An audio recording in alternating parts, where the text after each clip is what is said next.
ജീവിതം അതേ പറഞ്ഞു, നമ്മുടെ ജീവൻ പോകാതിരിക്കാൻ നമ്മൾ മാത്രം ശ്രദ്ധിച്ചോളൂ, വേറെ ഒരു സാധനമില്ല. നിയമവും സാധനം എന്നൊക്കെ ഉണ്ടെന്ന് പറഞ്ഞാൽ വെറുതെ കിടക്കരുത്. അവനവൻ്റെ ജീവനം അവനെ നോക്കിക്കോണം. ഇതാണ് ഇവിടുത്തെ ഒരു അവസ്ഥ. അൺഫോർച്ചുനേറ്റ്ലി അങ്ങനെയാണ്. മനുഷ്യൻ്റെ ഹെൽത്തിൻ്റെ കാര്യത്തിൽ യാതൊരു വെളിവുമില്ല. കുറേ പഞ്ചനക്ഷത്ര ഹോസ്പിറ്റൽ എന്ന് പറഞ്ഞു അവിടെയാണ് കടിച്ചു കയറാൻ ആൾക്കാരിയ്ക്കുന്നത്. അല്ലാതെ ഇതൊന്നും നമ്മളുദ്ദേശിച്ചിട്ടോ ഉള്ള ഒരു പരിപാടി ആരും അതൊന്നും ചിന്തിക്കുന്നില്ലെന്നുള്ളതാണ് റിയാലിറ്റി. ആരും ഇതിനെക്കുറിച്ചൊന്നും അല്ല, ആരും ഇതിനകത്തൊന്നും വലിയ ബോധറേഷനൊന്നുമില്ല.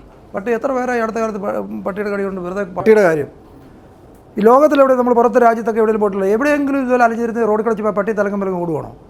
എവിടെ 100-200 കിലോമീറ്റർ സ്പീഡിൽ പോകുന്ന ഗൾഫിൽ എവിടെയെങ്കിലും പട്ടി ഇങ്ങനെ നടപ്പുണ്ടോ? ഇല്ല. മറ്റേതെങ്കിലും രാജ്യത്ത് നടപ്പുണ്ടോ? ഇവിടെ നമ്മുടെ റോഡ് മുഴുവൻ പട്ടിയാണ്.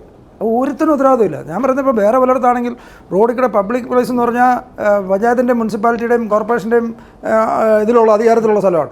അവിടുന്ന് ഒരു കടി കിട്ടിയ കോമ്പൻസേഷന് സർക്കാർ പൈസ കൊടുക്കണം. അല്ലാതെ എങ്ങനെയാണ് കൊച്ചു കുട്ടികളെ കടിച്ച് പറിച്ച് നിരപ്പായിക്കൊണ്ട് ഇതിലൊന്നും ചോദിക്കാനും പറയാനും ആരുമില്ല. ആരോടാണ് ചോദിക്കുന്നത്?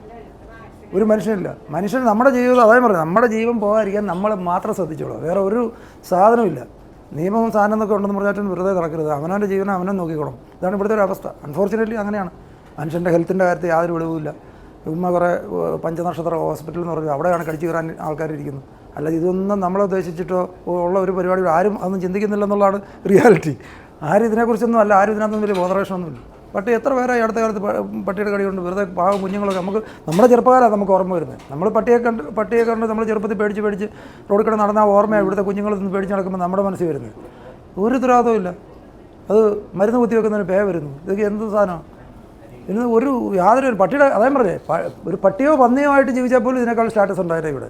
അതാണ് നമ്മുടെ അവസ്ഥ കഷ്ടകാലത്തിന്. പ്രത്യേകിച്ച് ഈ മലയോര മേഖലയിലൊക്കെ താമസിക്കുന്നവരുടെ ജീവിതം എന്ന് പറഞ്ഞാൽ ഒന്ന് ആലോചിച്ചു, എന്ത് റിസ്ക്കാണ്. പുറത്തോടെ വരുമ്പോഴത്തേന് പട്ടി പുലി പോലും വരുന്നത്, അകത്തേക്ക് കയറുമ്പോൾ അകത്തുനിന്ന് സ്വീകരിക്കാൻ രാജവെമ്പാലം ഇങ്ങോട്ട് നിൽക്കുന്നു. അത് വളരെ ദുഃഖകരമാണ്.